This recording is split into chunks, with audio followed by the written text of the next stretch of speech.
أعوذ بالله من الشيطان الرجيم بسم الله الرحمن الرحيم الحمد لله رب العالمين الرحمن الرحيم الصلاة والسلام عليك يا سيدي يا رسول الله وعلى آلك وأصحابك يا حبيب الله۔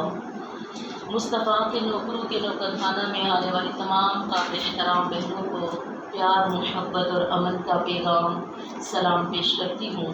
السلام علیکم ورحمۃ اللہ وبرکاتہ۔ وعلیکم السلام ورحمۃ اللہ وبرکاتہ۔ ایمان والیوں، آج 7واں روزہ اور الحمدللہ ثم الحمدللہ ہمارا دورہ حدیث میں جس ہم آج عنوان پر بات کریں گے وہ اللہ کے بعد سب سے عظیم بڑی ہستی میرے اور آپ کے محبوب رحمت للعالمین صلی اللہ تعالیٰ علیہ وآلہ وسلم کی جو حق پیغام پہنچانے میں دعوتی سلسلے میں جو ان کی تکالیف تھی اس کا ذکر کریں گے۔ اور یعنی کہ آج ہم اللہ کی راہ میں نکلنے، اللہ کی راہ میں جو حق بات کہنے کے لیے جو مشکلات اور پھر جو اس کے آداب اور اعمال ہے اس کے اوپر ذکر کریں گے۔ ایمان والیوں چلتے ہیں اپنے دورہ حدیث کی طرف۔ اللہ سبحانہ و تعالیٰ نے سورہ طٰہٰ میں فرمایا بسم اللہ الرحمن الرحیم، قال اللہ تعالی اذهب انت واخوك بآیاتی ولا تنیا فی ذکری اذهبا الى فرعون انه طغى فقولا له قولا لجینا لعله يتذکر او یخشى قال ربنا اننا نخاف ان يفرط علينا او ان يطغى قال لا تخافا انني معكما اسمع وارى۔ صدق اللہ۔ اللہ تعالیٰ نے جب حضرت موسیٰ علیہ السلام اور ہارون علیہ السلام کو فرعون کے پاس دعوت کے لیے بھیجا تو فرمایا کہ اب تم اور تمہارے بھائی دونوں میری نشانیاں لے کر جاؤ اور تم دونوں میرے ذکر میں سستی نہ کرنا۔ تم دونوں فرعون کے پاس جاؤ، وہ سرکش ہو گیا ہے، پھر وہاں جا کر اس سے نرم بات کرنا، شاید وہ نصیحت مان لے یا عذاب سے ڈر جائے۔ دونوں بھائیوں نے عرض کی، اے ہمارے رب، ہم اس بات سے ڈرتے ہیں کہ کہیں وہ ہم پر زیادتی نہ کر بیٹھے یا وہ اور زیادہ سرکشی نہ کرنے لگے کہ جس زیادتی اور سرکشی کی وجہ سے ہم تبلیغ نہ کر سکے۔ اللہ سبحانہ و تعالیٰ نے فرمایا، بے شک میں تم دونوں کے ساتھ ہوں، سب کچھ سنتا اور دیکھتا ہوں، یعنی تمہاری حفاظت کروں گا اور فرعون پر روک ڈال دوں گا تاکہ تم پوری تبلیغ کر سکو۔ ایمان والیوں، قرآن پاک کی اس آیت سے اگر ہم سادہ مفہوم لیں تو کیا ہے کہ جب باطل زور پکڑتا ہے، جب باطل زور پکڑتا ہے تو رب کائنات وہاں پر حق پہنچانے کے لیے انتظامات فرما دیتا ہے۔ ایک اور جگہ اللہ سبحانہ و تعالیٰ نے سورہ آل عمران میں فرمایا بسم اللہ الرحمن الرحیم، وقال اللہ تعالی فبما رحمت من اللہ لنت لهم ولو كنت فظا غلیظ القلب لانفضوا من حولك فاعف عنهم واستغفر لهم وشاورهم في الامر فاذا عزمت فتوکل على اللہ ان اللہ يحب المتوکلین۔ سبحان اللہ۔ رسول اللہ صلی اللہ تعالیٰ علیہ وآلہ وسلم سے خطاب ہے کہ اے نبی، یہ اللہ تعالیٰ کی بڑی مہربانی ہے کہ آپ ان کے حق میں نرم دل واقع ہوئے، اور اگر کہیں آپ تنگ ہو اور دل کے سخت ہوتے تو یہ لوگ کبھی آپ کے پاس سے منتشر ہو چکے ہوتے۔ سو اب آپ ان کو معاف کر دیجئے اور ان کے لیے اللہ تعالیٰ کے پاس اللہ تعالیٰ سے بخشش طلب کیجئے۔ اور ان سے اہم کاموں میں مشورہ کرتے رہا کیجیے۔ جب آپ کسی چیز کا ارادہ پختہ کر لیں تو اللہ تعالیٰ پر بھروسہ کیجیے، بے شک اللہ تعالیٰ توکل کرنے والے کو محبوب یعنی کہ پسند رکھتا ہے۔ بات کی طریقہ دیکھیں، خود اللہ سبحانہ و تعالیٰ اپنے محبوب صلی اللہ تعالیٰ علیہ وآلہ وسلم کو سکھا رہے ہیں کہ اے محبوب، جب آپ لوگوں میں جائیں تو یہ والا رویہ آپ کا ہونا چاہیے۔ ایک اور آیت میں سورہ الاعراف میں اللہ سبحانہ و تعالیٰ فرماتے ہیں بسم اللہ الرحمن الرحیم، وقال اللہ تعالیٰ خذ العفو وأمر بالعرف وأعرض عن الجاهلين وإما ينزغنك من الشيطان نزغ فاستعذ بالله إنه سميع عليم۔ اللہ تعالیٰ نے رسول اللہ صلی اللہ تعالیٰ علیہ وآلہ وسلم سے ارشاد فرمایا، درگزر کرنے کو آپ اپنی عادت بنائیے اور نیکی کا حکم کرتے رہیے، اور جو اس نیکی کے حکم کے بعد بھی جہالت کی وجہ سے نہ مانے تو ایسے جاہلوں سے اعراض کیجیے، کنارہ کشی کیجیے، یعنی ان سے الجھنے کی ضرورت نہیں۔ اور اگر ان کی جہالت پر اتفاقاً آپ کو شیطان کی طرف سے غصہ یا کوئی وسوسہ آنے لگے تو اس حالت میں فوراً اللہ تعالیٰ کی پناہ مانگ لیجئے، بلا شبہ وہ خوب سننے والا، خوب جاننے والا ہے۔ اتنی بڑی ہستی اللہ کے نبی کی بڑی میں اللہ کے نبی اللہ تعالیٰ کی بہت محبوب ہستی ہے، لیکن اللہ تعالیٰ دیکھیں کس طریقے سے کہ اگر آپ کو آپ کے حق پیغام پھیلانے میں، حق بتانے میں، حق سمجھانے میں لوگوں کے رویوں کی وجہ سے پریشانی کا سامنا ہو تو آپ نے پریشان نہیں ہونا، آپ نے بلکہ جاہلوں سے درگزر کرنا ہے، ان سے الجھنا نہیں، کیونکہ ان کا تو کام ہے فتنہ کرنا۔ تو ایمان والیو، آگے اللہ تعالیٰ سورہ مزمل میں فرما رہے ہیں اپنے نبی صلی اللہ تعالیٰ علیہ وآلہ وسلم سے، وقال اللہ تعالیٰ واصبر علی ما یقولون واہجرہم حجرا جمیلا۔ اللہ تعالیٰ نے اپنے رسول صلی اللہ تعالیٰ علیہ وآلہ وسلم سے ارشاد فرمایا، یہ لوگ جو تکلیف دہ باتیں کرتے ہیں آپ ان باتوں پر صبر کیجیے اور خوش اسلوبی کے ساتھ ان سے علیحدہ ہو جائیے، یعنی نہ تو شکایت کیجیے اور نہ ہی انتقام کی فکر کیجیے۔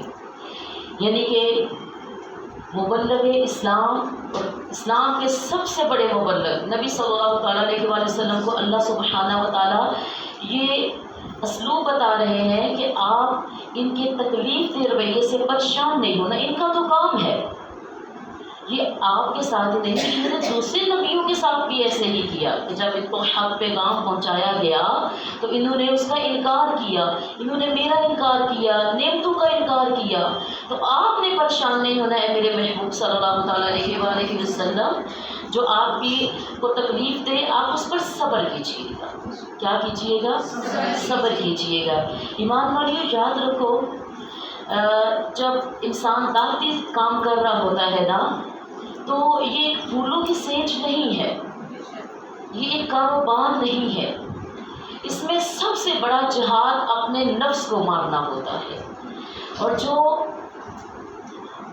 جن کے زندگی میں ہم مشکلات دیکھیں، مشکلات کس کی زندگی میں نہیں، اب یہ اللہ کی اتنی لاڈلی اتنی پیاری ہستی ہے، لیکن آپ صلی اللہ تعالیٰ علیہ وآلہ وسلم کو بھی دوران تبلیغ مشکلات کا سامنا کرنا پڑا، اور یقیناً یہ مجھ جیسے جتنے بھی جو داعی اسلام لوگ ہوتے ہیں، مبلغ اسلام جو لوگ ہوتے ہیں، جو لوگ اسلام کی پریچنگ کر رہے ہوتے ہیں، ان کے لیے اللہ کے نبی صلی اللہ تعالیٰ علیہ وآلہ وسلم کی ذات سب سے بڑی جو ہے وہ ایک رہنمائی دیتی ہے۔ جب اللہ کے نبی جو اللہ کی محبوب ترین ہستی ہے، جب ان کے ساتھ یہ مشکلات اور پریشانیاں ہیں تو ہم جیسے چھوٹے اور ادنا جو نوکر مصطفیٰ ہے یہ تو ہمارے لیے تو کوئی اسرا نہیں جو نبی صلی اللہ علیہ وسلم کی زندگی کے ساتھ.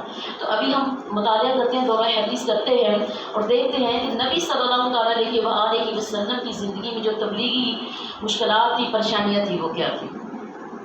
ام المومنین امی عائشہ صدیقہ رضی اللہ تعالیٰ عنہ نے عرض کیا، یا رسول اللہ صلی اللہ علیہ وآلہ وسلم، آپ پر احد کے دن سے بھی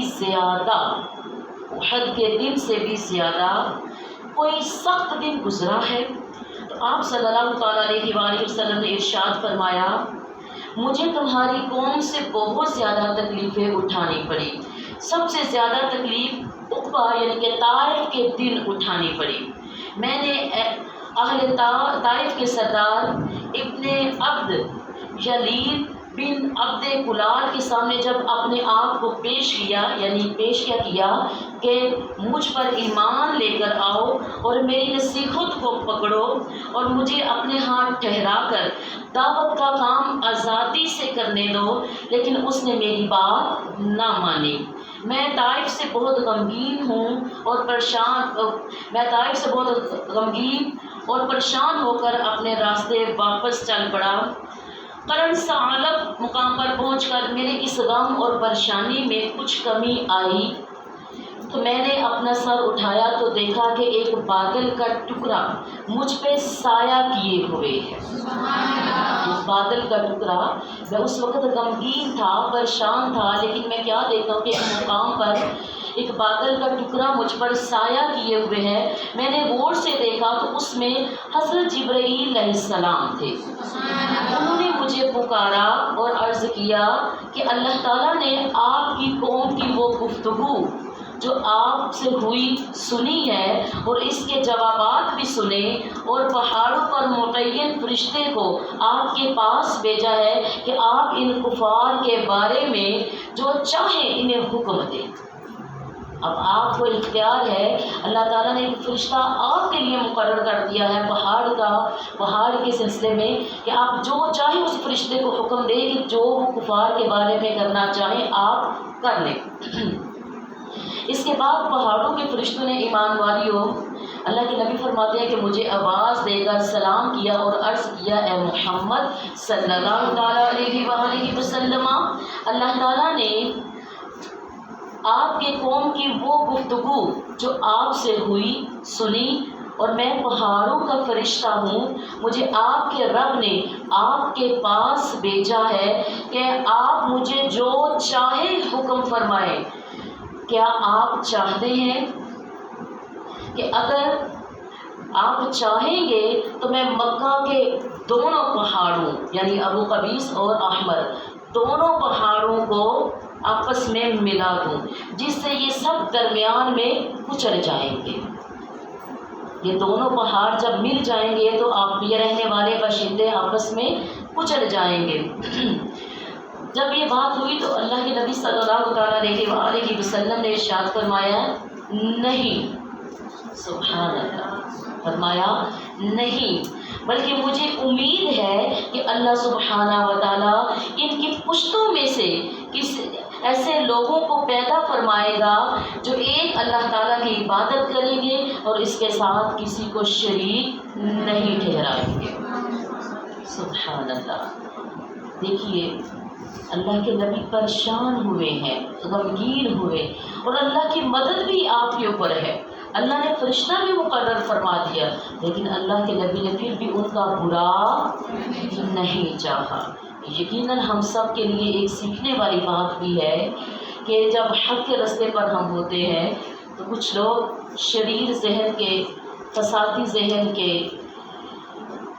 خرابی والے ذہن کے ہمیں سامنا ہوتا ہے. تو دور حدیث سے، اس حدیث سے ہمیں پتہ چلا کہ ہمیں ایسے لوگوں سے پریشان نہیں ہونا چاہیے، کیونکہ سب سے بڑی مدد، سب سے بڑی نصرت اللہ کی اس بندے کے ساتھ ہوتی ہے. جس طرح اس حدیث میں آپ نے دیکھا کہ ادھر محبوب پریشان ہے، ادھر اللہ سبحانہ و تعالیٰ اپنا بادل کا ٹکڑا اور پھر جبرائیل اور پھر اس کے بعد پہاڑوں کا فرشتہ مقرر فرما رہا ہے کہ میں اے محمد آپ فرمائیں. فرشتہ کیا کہتا ہے کہ محمد آپ حکم دیں, آپ کہیں تو میں دونوں پہاڑوں کو اکٹھا کر دوں اور سب کو نست و نابود کر دوں. میں قربان جاؤں اپنے نبی صلی اللہ تعالیٰ علیہ وآلہ وسلم کے صدق پر, آپ کے کمال پر. آپ نے فرمایا لا نہیں, ایسا عمل نہیں کرنا, بلکہ ہدایت کا سلسلہ تو جاری رہے گا. شاید اللہ تعالیٰ ان میں سے کسی کو ہدایت دے دے اور ان کی پشتیں سنور جائیں, ان کے پشتوں میں سے کوئی توحید کا پرچار کرنا شروع کر دے, ان کے پشتوں میں سے کوئی جو ہے وہ اللہ کو ایک ماننا شروع کر دے, شرک ختم ہو جائے.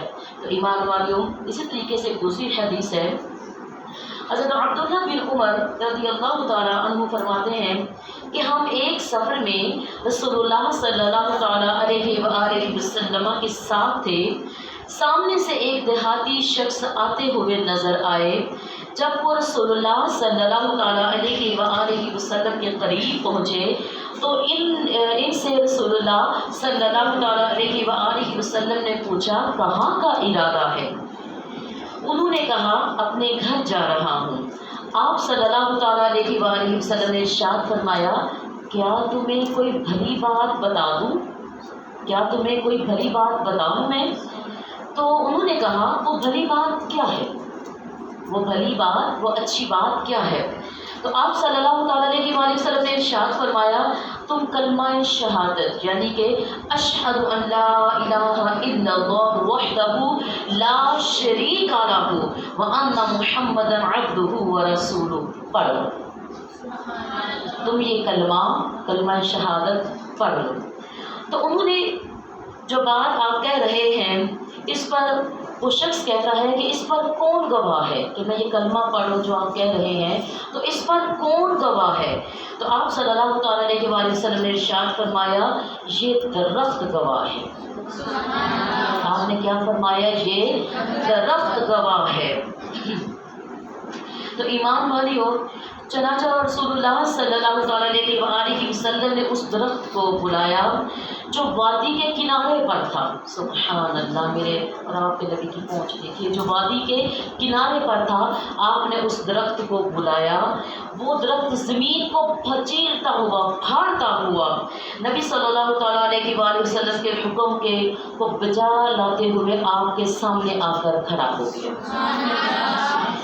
آپ صلی اللہ تعالیٰ علیہ وآلہ وسلم نے اس سے 3 مرتبہ گواہی طلب کی. کتنی مرتبہ؟ 3 مرتبہ گواہی طلب فرمائی. تو اس نے 3 مرتبہ گواہی دی کہ رسول اللہ صلی اللہ تعالیٰ علیہ وآلہ وسلم جیسا فرما رہے ہیں ویسا ہی ہے. میں درخت یہ گواہی دیتا ہوں کہ رسول اللہ نے جیسا کلمہ شہادت پڑھا, جیسا آپ نے فرمایا ویسا ہی ہے. ایمان والیوں, پھر وہ درخت اپنی جگہ واپس چلا گیا.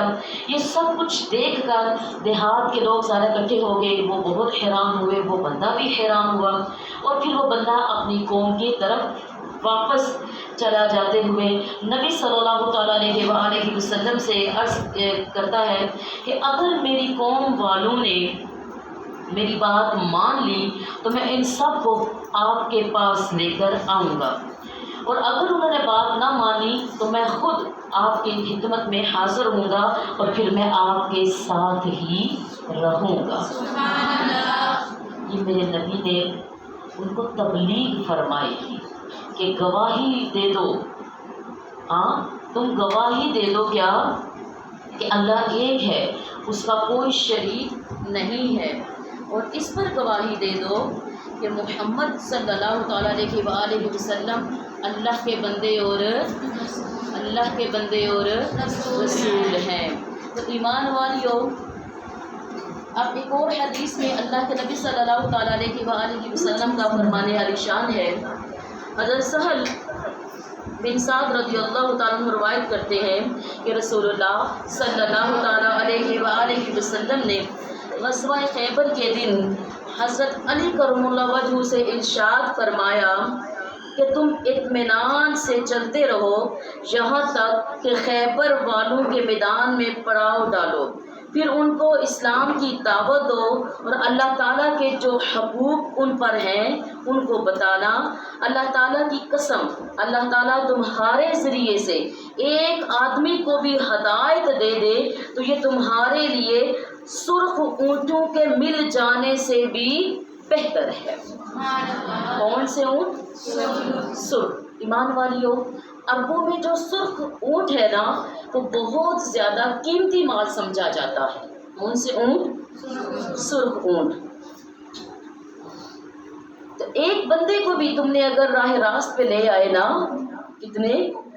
ایک بندے کو بھی اگر تم راہ راست پہ لے آئے تو یہ تمہارے لیے اتنا بڑا انعام ہے اللہ تعالیٰ کی طرف سے کہ سرخ اونٹ سے بھی زیادہ، اس سے بھی بہتر۔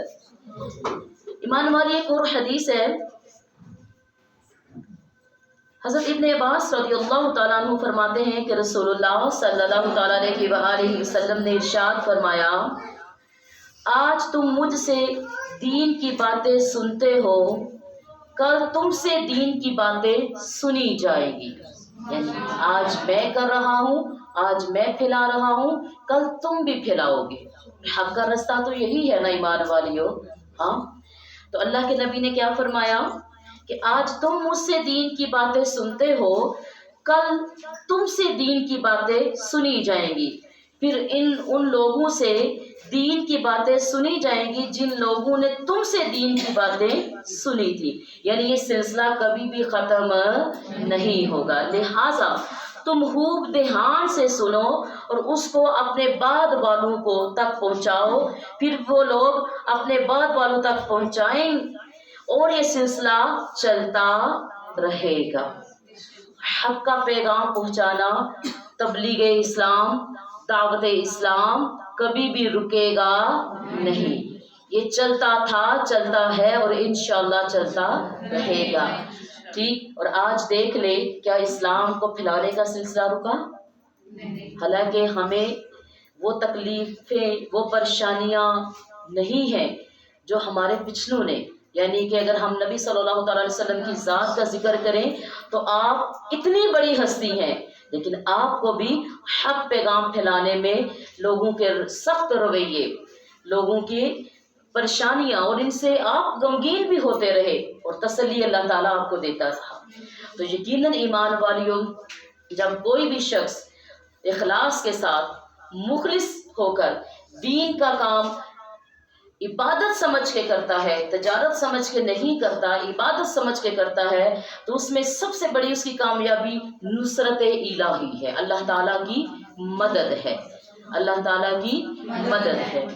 ایمان والیوں، اور یہ پھر سلسلہ ایسا ہے، اگر آپ جتنی ہماری آج یہ بہنیں یا میری یہ طالبات بیٹھی ہوئی ہیں تو ان میں کوئی ایک تو ایسی ہوگی جو سدا تو ہم بھی یہاں پر نہیں ہے، انشاءاللہ تعالیٰ سلسلہ تو یہ دین کی اشاعت کا، نشر و اشاعت کا اور پھیلانے کا سلسلہ تو جاری رہے گا۔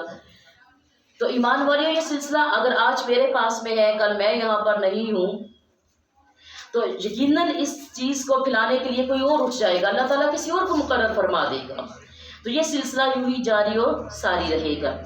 ایمان والیوں، حضرت ابن عباس فرماتے ہیں کہ رسول اللہ صلی اللہ تعالیٰ علیہ وسلم نے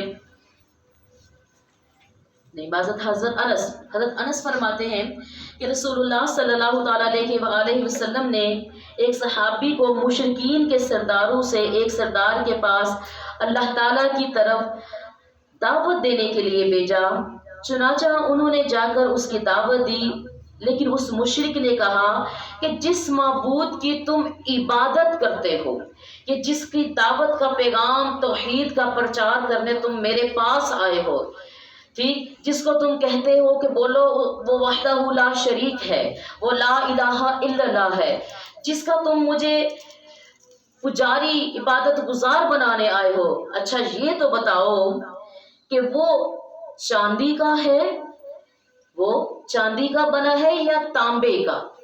یہ سوال تھا اس کا، آگے مشرک کا یہ سوال تھا کہ وہ رب کس کا بنا ہے، کیونکہ بت تو بنے ہوتے ہیں نا ایمان والیوں، تو کہا کہ وہ کس کا بنا ہے۔ تو ایمان والیوں، اس مشرک کی یہ بات سن کر جب اس نے یہ بات کہی تو اس صحابی کو یہ بات بڑی ناگوار گزری، تو وہ رسول اللہ صلی اللہ تعالیٰ علیہ وسلم کے پاس آئے اور آپ کو مشرک کی یہ بات بتائی، تو آپ صلی اللہ تعالیٰ علیہ وسلم نے صحابی کو ارشاد فرمایا، تم دوبارہ اس مشرک کے پاس جاؤ، تم دوبارہ اس مشرک کے پاس جاؤ اور دوبارہ سے اس کو حق پیغام پہنچاؤ. پریشان گھبرانا نہیں ہے. ہاں، جس کی دعوت دے رہے ہو نا وہی تمہارا مددگار ہوگا. ٹھیک، تمہارا کام کیا ہے؟ پہنچاؤ پہنچاؤ پہنچاؤ. ٹھیک، تو ایمان والیوں، آپ نے کہا تم دوبارہ جاؤ اور جا کر اس سے بات کرو. تو ایمان والیوں، وہ صحابی دوبارہ جا کر دعوت دی تو مشرک نے وہ پہلی والی ہی بات کو دہرایا. اس نے وہ پہلی والی ہی بات کو دہرایا. تو وہ صحابی پھر نبی صلی اللہ تعالیٰ علیہ وآلہ وسلم کے پاس آئے اور مشرک کی وہ بات بتائی. تو پھر آپ صلی اللہ تعالیٰ علیہ وسلم نے پھر ارشاد فرمایا جاؤ اس کو دعوت دو. چنانچہ وہ صحابی تیسری مرتبہ بھی دعوت کے لیے گیا. وہ تیسری مرتبہ پھر اس شخص کے پاس جب گیا، 2 مرتبہ بھی گیا، پھر تیسری مرتبہ جب وہ جاتے ہیں تو واپس آ کر رسول اللہ صلی اللہ علیہ وآلہ وسلم کو بتایا کہ اللہ تعالیٰ نے اس مشرک کو بجلی کی کڑک بیچ کر، یعنی اپنا عذاب دے کر، کیا اپنا عذاب دے کر اس مشرک کو بجلی کی کڑک دے کر ہلاک کر دیا ہے. کیوں؟ اس کی بدبختی کے سبب کہ حق پیغام آیا، اس نے انکار کیا، بلکہ حجتیں کی، دلیلیں کی اور غلط اپنے مطالبہ کیا. بتاؤ وہ رب کیسا ہے؟ چاندی کا ہے، تانبے کا بنا ہوا ہے. ٹھیک، وہ جب کسی نے بات نہیں نہ ماننی ہوتی، جب حق پہ نہیں نہ چلنا ہوتا، سیدھا راستہ اختیار نہیں نہ کرنا، تو پھر کیا کھوپڑی میں اس کے الٹی ہی چیزیں آتی ہیں. ماننی جو نہیں ہے، بات تو ادھر ہے نا کہ جب ماننی نہیں ہے تو پھر ذہن الٹا ہی چلتا ہے. تو اس کی بدبختی بھی اس کو لے ڈوبی کہ صحابی 3 مرتبہ آئے ہیں حق پیغام پہنچانے کے لیے کہ لا الہ الا اللہ کو مان لو، وحدہ لا شریک کو مان لو، توحید کو مان لو، ایک رب کو مان لو.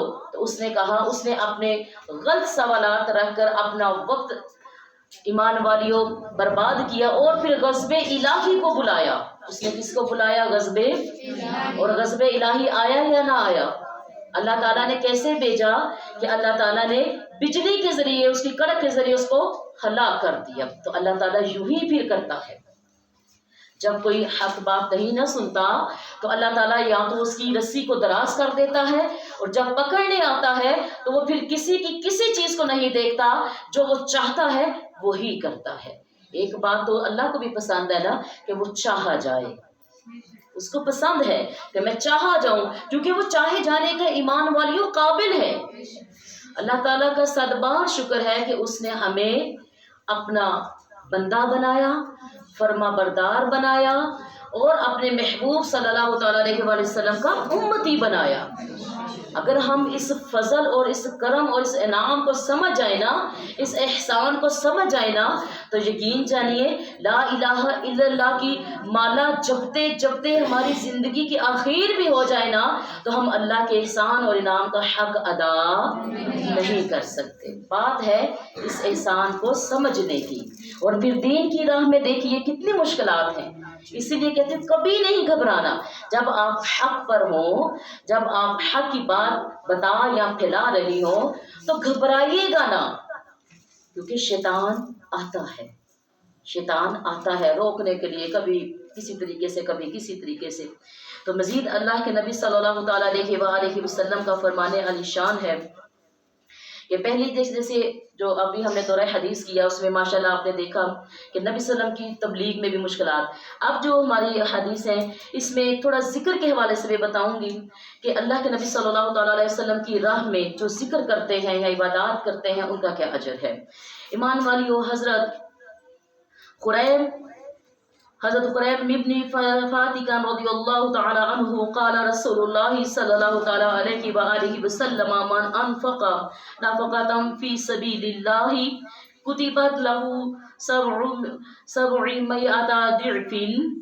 حضرت قریم بن فاتق رضی اللہ تعالیٰ عنہ سے روایت ہے کہ نبی کریم صلی اللہ تعالیٰ علیہ وآلہ وسلم نے ارشاد فرمایا، جو شخص اللہ تعالیٰ کے راستے میں کچھ خرچ کرتا ہے، جو شخص اللہ تعالیٰ کے راستے میں کچھ خرچ کرتا ہے اور وہ اس کے نامہ اعمال میں 700 گنا لکھا جاتا ہے. کیا کرتا ہے اللہ تعالیٰ؟ 700 گنا اس کو اس کے نامہ اعمال میں لکھ دیا جاتا ہے اس کا ثواب جو ہے۔ کیا کرتا ہے وہ شخص جو اللہ تعالیٰ کی راہ میں خرچ کرتا ہے۔ اب یہاں پر ان جملوں کو یاد رکھنا ہے، ہمیں اپنی اوپر بھی لگانے سے شریعت نے منع نہیں کیا، بلکہ شریعت کا اگر اس بات کا مفہوم میں بتاؤں کہ شریعت اسلامیہ وہ لوگ جو گھروں میں خرچ نہیں کرتے، گھروں کی ضروریات پوری نہیں کرتے اور باہر لگاتے ہیں، تو اس عمل کو بھی ناپسند کیا گیا، کہا پہلے اپنے گھر کی ضرورت کو پورا کرو، پہلے اپنے گھر کے معاملات کو دیکھو۔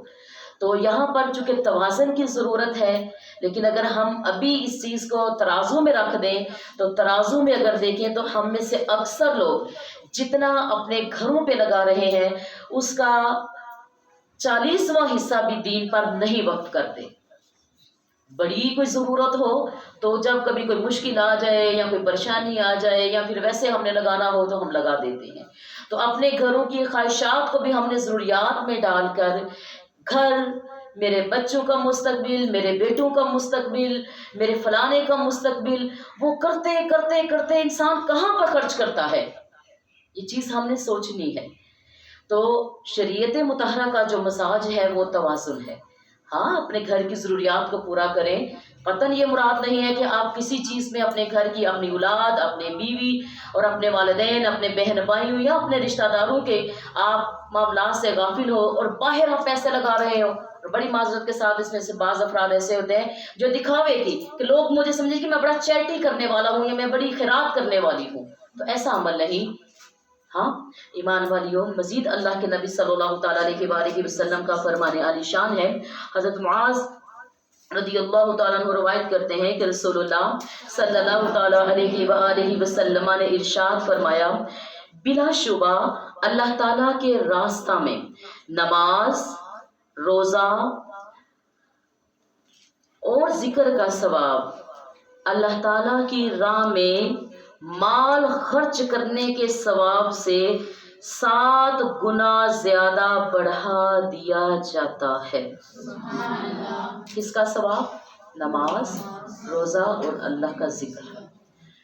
اب ایسا بھی مزاج نہیں، کیا حدیث کا فائدہ ہے کہ ایسا مزاج بھی نہ بنانا کہ باہر تم اللہ کی راہ پہ دے رہے ہو، پھر وہی بات، لیکن تم نماز کے چور ہو، تم روزہ نہ رکھتے ہو بلا شرعی عذر، بلا کسی وجہ پہ تم روزہ چھوڑنے والے ہو، ہاں تو یاد رکھو، اور پھر اللہ کے ذکر سے غافل ہو، صرف لوگوں کو اس لیے پیسہ دے رہے ہو، پھر وہی بات آتی ہے، ظاہر ہے ایسا عمل ہر مومن بندہ تو ایسا عمل کرے گا نہیں، وہ تو نماز کو بھی اپنی جگہ کرے گا، روزے کو بھی اپنی جگہ ادا کرے گا اور اللہ کا ذکر بھی کرے گا، اور ساتھ میں انفاق فی سبیل اللہ، اللہ کی راہ میں دے گا بھی، اس کے لیے تمام چیزیں اللہ کے واسطے ہوں گی، وہ کسی ایک چیز کو تو اوپر کرے گا نہیں، جی نماز پڑھ لیتا ہوں روزہ چھوڑ دیتا ہوں، نہیں ایسا نہیں، وہ نماز بھی پڑھے گا، وہ روزہ بھی رکھے گا اور انفاق فی سبیل اللہ بھی کرے گا اور اللہ کا ذکر بھی کرے گا، مومن تو یہ ہے نا۔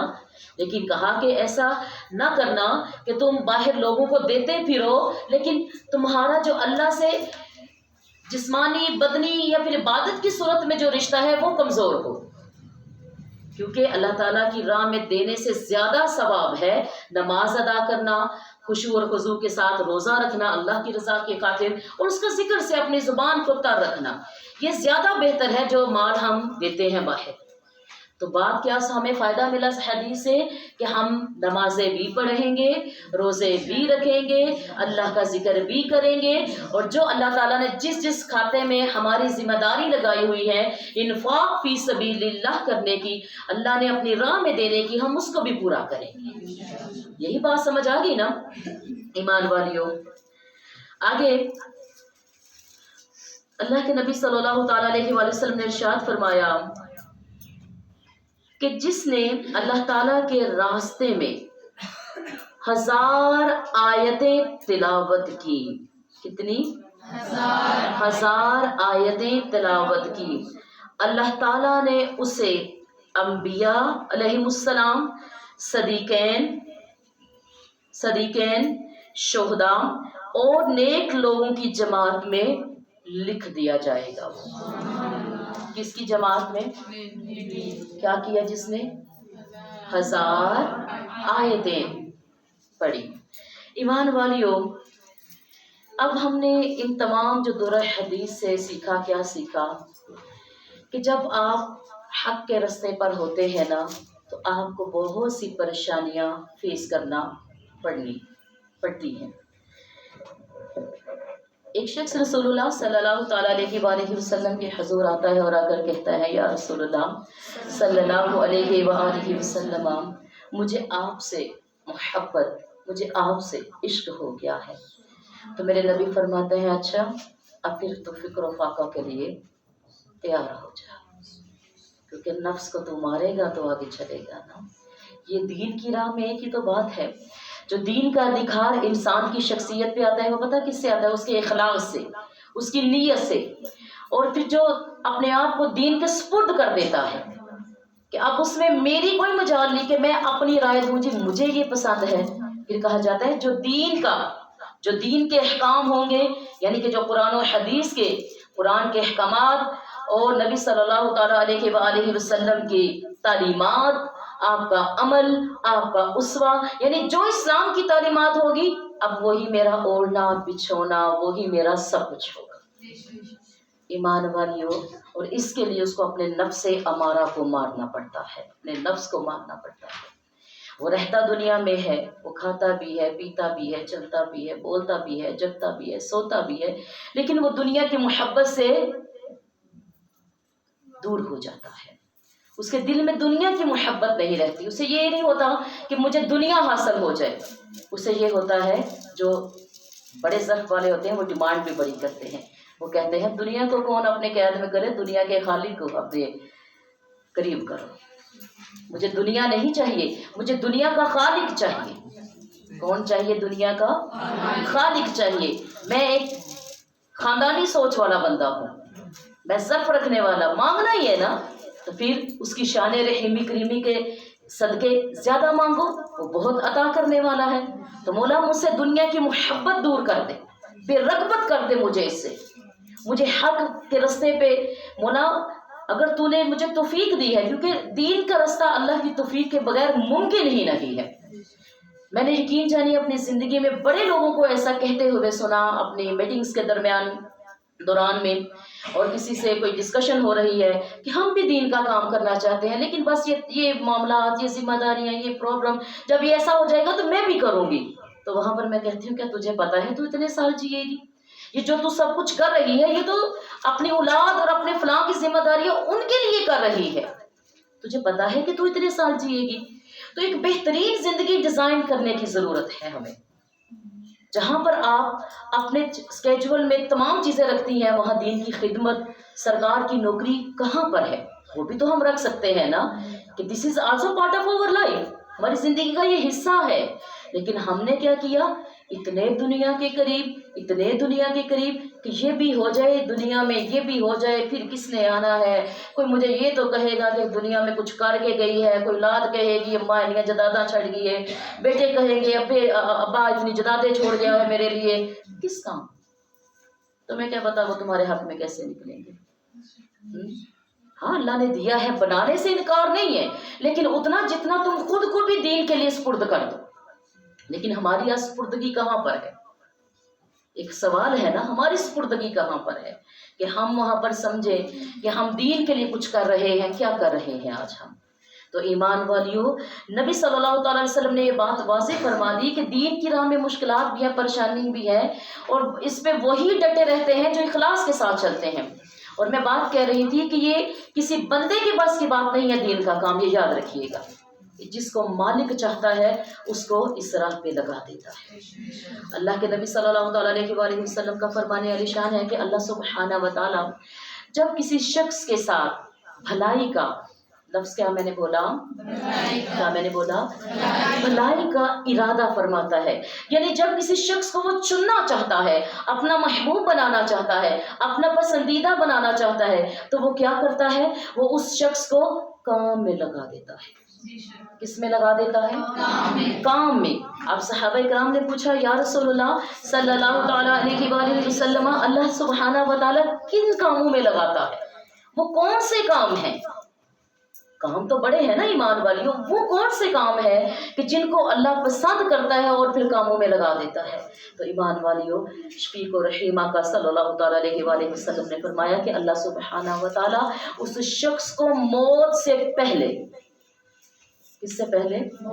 موت سے پہلے نیک کام کرنے کی توفیق عطا فرما دیتا ہے، اس کو نیکی کے کاموں میں لگا دیتا ہے۔ کن کاموں میں؟ کن کاموں میں؟ نیکی کے کاموں میں۔ تو یہ بھی ہمیں ہمارے لیے لمحہ فکریہ نہیں ہے کہ نیکی کا کام ہم، یعنی کہ ایک عورت کی زندگی کیسی ہے ہمیں دیکھنا ہے، آپ صلی اللہ علیہ وسلم کی شہزادیوں کی زندگی کو۔ اور آج یقین جانے اگر میں پوچھوں تو بڑی کم بیویاں بہنیں ہیں جن کو آپ صلی اللہ تعالی وسلم کی صاحبزادیوں کی اور آپ کی بیویوں کی زندگی کا پتہ ہو کہ وہ کس طرح زندگی گزارا کیا کرتی تھی، وہ کیسے رہا کرتی تھی۔ تو ہمارے ہاں ضرورت ہے کہ ہم اسلام سے، اسلامی تعلیمات سے اپنا رشتہ مضبوط کریں اور اللہ تعالیٰ سے دعا کریں کہ مولا تو نے زندگی کی نعمت جو عطا فرمائی ہے اس میں ہمارے لیے نیکی کے کام کرنے کی بھی ہمیں نعمت عطا فرما، ہمیں اپنے اور اپنے محبوب کی نوکری کرنے کی توفیق عطا فرما۔ یہ گزرتی ہے، گزر جائے گی، موت بھی آ جائے گی، ہاں موت بھی آ جائے گی۔ تو اللہ تعالیٰ سے دعا کیا کرو مولا ہم سے نیکی کا کام لے، ہم سے نیکی کا کام لے، ہمیں نیکی کے کام کے لیے چن لے مولا۔ اور پھر اس میں جو مشکلات اور پریشانیاں ہیں یاد رکھو ایمان والیوں وہ آئیں گی، لیکن ان کو دور کون فرمائے گا؟ اللہ سبحانہ و تعالیٰ۔ ان پریشانیوں کو دور کون فرمائے گا؟ کون دور فرمائے گا؟ اللہ سبحانہ و تعالیٰ۔ اس دعا اور امید کے ساتھ کہ آج کے دور حدیث میں آپ نے نہ صرف سنا بلکہ عمل کی کوشش بھی کریں گی، اس پیغام کو زیادہ سے زیادہ پھیلائیے، خود بھی عمل کیجیے اور دوسروں کو بھی اپنے ساتھ ملائیے۔ والسلام فی امان اللہ۔